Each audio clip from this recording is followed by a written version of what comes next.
What if a whole town disappeared behind barbed wire? Deep in North Korea's far northeast mountains lies Camp 22, the prison even North Koreans whisper about in fear.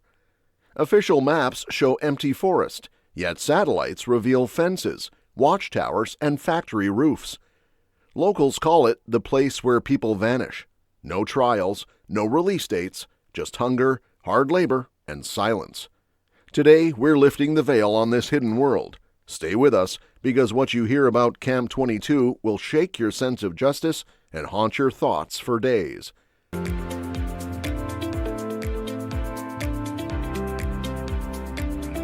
The Shadowland. For decades, Camp 22, also called Horyong Concentration Camp, existed only as frightening gossip in rural North Korea. Farmers near the Tumen River spoke of distant gunshots and freight cars sealed from within, rumbling toward misty hills. Official maps showed only blank forest. The nearest town, Horyong, has a lively market where traders sell Chinese rice and cheap radios. Yet just 10 kilometers beyond sits a forbidden zone the size of a small city, surrounded by barbed wire and mountains. In the early 2000s, high-resolution satellites at last exposed long fences, watchtowers every 100 meters, a huge mine complex, and clusters of gray dormitory huts. Defectors soon confirmed the images. Camp 22 was not a normal prison. It was an entire secret settlement cut off from the world, complete with crop fields, coal shafts, and workshops. Estimates suggest up to 50,000 prisoners, men, women, and children, lived there, branded politically unreliable. Many were guilty of nothing more than having a relative who criticized the state. The most chilling part is the regime's constant denial.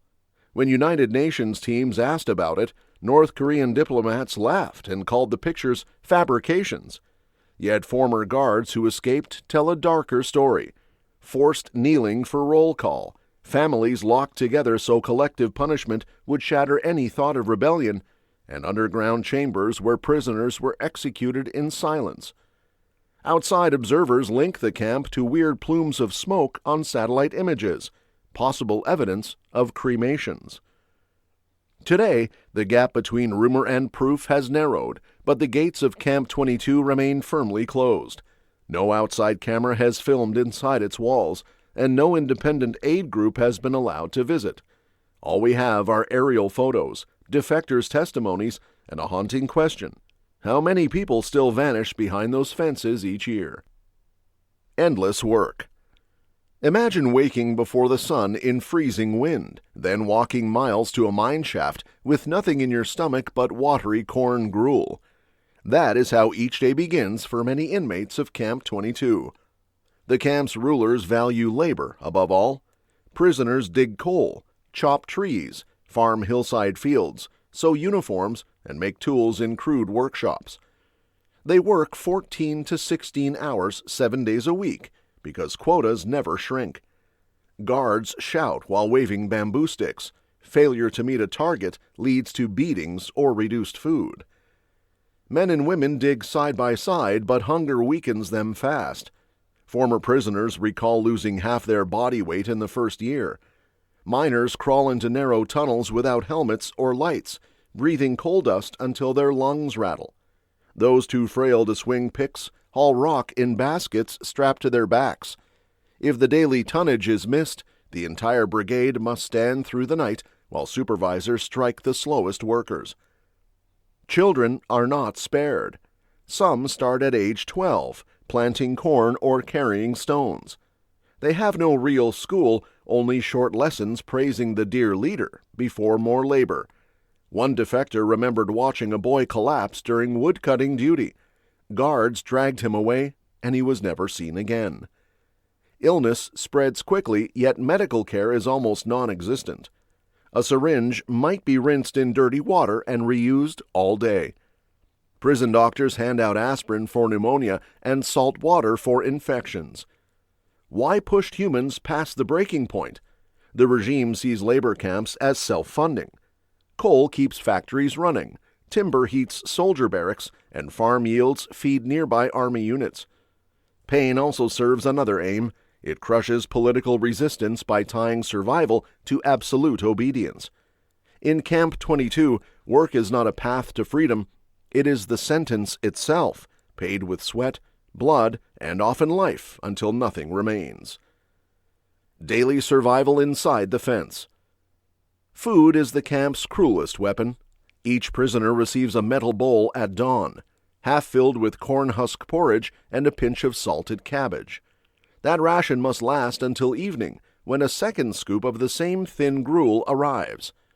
Meat is unheard of unless you catch a rat, and doing so risks a beating for stealing state livestock. Defectors recall entire blocks trapping snakes, frogs, even insects, just to quiet the stabbing hunger that never ends. Malnutrition invites disease. Pellagra reddens skin, beriberi swells ankles, and scurvy rots gums until teeth drop out. Yet the infirmary offers only a few moldy blankets on bare concrete. Guards decide who is worth medicine, and those judged useless are marched back to work or locked in punishment cells, tiny cubes where one cannot lie flat, only crouch. Some prisoners last hours before fainting from pain, cold, and lack of air. Violence shadows every task. Guards carry wooden bats, but fists often suffice. A late head count, a broken tool, or even direct eye contact can trigger blows. Serious infractions invite public executions.